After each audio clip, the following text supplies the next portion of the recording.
আসসালামু আলাইকুম। এটা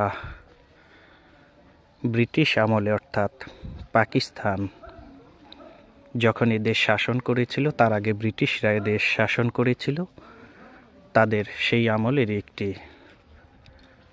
প্রাচীর আপনারা দেখতে পাচ্ছেন। এখানে বাংলাদেশ যেহেতু একটা সময় কিন্তু সনাতন ধর্মের অনুসারীরা এখানে বসবাস করতেন, যখন যুদ্ধ হয়েছিল সেই সময়টাই কিন্তু তারা দেশ ছেড়ে পালিয়ে যায় ভারতে, এবং এই বাড়িগুলো কিন্তু এভাবেই পড়ে আছে বাংলাদেশের গ্রাম অঞ্চলের বিভিন্ন জায়গায় আনাচে কানাচে। আমরা কাছ থেকে যদি আপনাদেরকে একটু এর সৌন্দর্য দেখানোর চেষ্টা করি, দেখতে পাচ্ছেন অপরূপ সৌন্দর্য দিয়ে তৈরি করা হয়েছে। এর ভিতরের নকশাগুলো কিন্তু আরও অনেক সুন্দর।